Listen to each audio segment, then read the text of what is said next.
Hey, what's going on guys? Hitesh here, back after a short break. So the current generation of Android flagship SoCs are clearly limited by the passive cooling on smartphones. The Snapdragon 8 Elite Gen 5 SoC has a faster GPU than my 2018 GTX 1050 Ti gaming laptop and also has a CPU which is 2 times faster than the i5 8300H. So what happens when we help the cooling solution on the phone with some active cooling? Let's find out. Active cooling is slowly getting more and more popular as more demanding games hit the Play Store and more people get into high-end emulation. Now some people in the comments will say, who uses a cooler? Why would you do this? Blah blah blah. To them, this video is not for you. Please skip over. In this video, we will test two Snapdragon 8 Elite Gen 5 phones, the iQOO 15 and the OnePlus 15. We will also take a look at how these work with external monitors. So without any further ado, let's get right into the video. So let's start with a couple of high-end native Android games. Hitman Absolution using the graphics preset at 120 FPS cap. Here, the OnePlus 15 is capable of pushing a good bit higher FPS. Both devices are absolutely chill with the cooler activated.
Next up is Grid Legends, graphics preset, 120 FPS cap, dynamic resolution disabled. Can we take a moment first to appreciate the sheer graphical fidelity of this game? It is crazy, dude. It's also crazy that these phones are running this game at like 5-6 watts of power. When it comes to performance, once again, the OnePlus 15 starts off at a much higher level of performance and maintains it for like 5 minutes, but after that it kind of tapers off, but still the performance is quite a bit higher than the iQOO 15.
I also tried a couple of emulation tests. So first up is Far Cry 4 720p medium settings, and this is where I was able to trigger the iQOO 15's full performance. But I think it happened because the battery temperatures were under 20 degrees centigrade. The phone was super cool. I think that triggered the iQOO 15 to finally pull over 10 watts in a real world application. The OnePlus 15 meanwhile is on par mostly and sometimes better. OnePlus does not have any problems with power limits as we know. And please focus on the FPS at the top or the bottom. The FPS from scene application was suddenly bugged on the OnePlus 15 for this game. That's not the real FPS.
Finally, GTA 5 720p DX11 high to very high mix, and in this one, once again, iQOO is quite a bit power limited despite being very cool, and the OnePlus 15 is providing significantly better performance.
Now the real fun is when you plug in the phone to an external monitor using a Type-C HDMI hub, as both feature DisplayPort Alt mode. Whether it's games or movies, bigger the screen, better is the experience. However, here the OnePlus has a major advantage. I mean, sort of. On the OnePlus you can force the experimental desktop mode, but you can't do that on the iQOO 15. In Origin OS, the damn external desktop mode toggle itself has been removed. So on the OnePlus, you can kind of utilize the external desktop mode and use the phone as an actual desktop.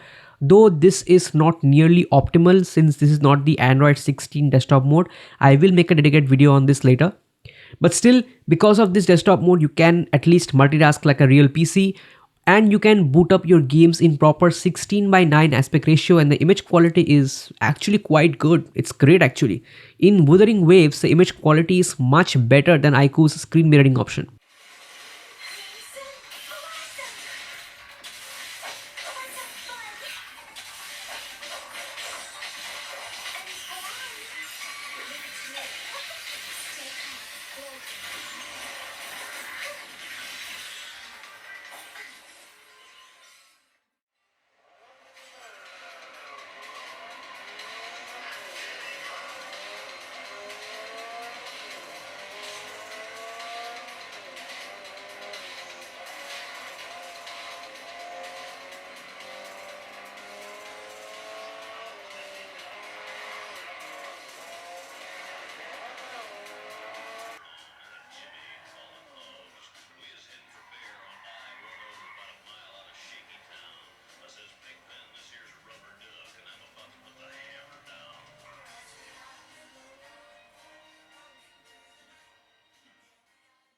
On the iQOO, you are limited to screen mirroring. You can still enjoy the experience, but you have to deal with big black bars on the top and the bottom. You can lower the brightness of the phone screen to make it less distracting.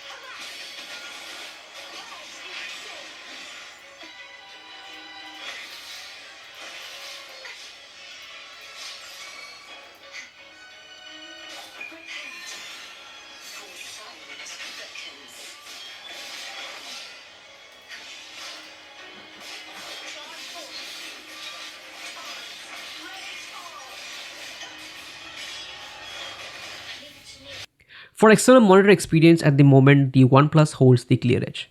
Alright guys, that was it for this video. More such cool videos to come, so please consider subscribing and turning on notifications. Take care and I'll catch you in the next one. Peace.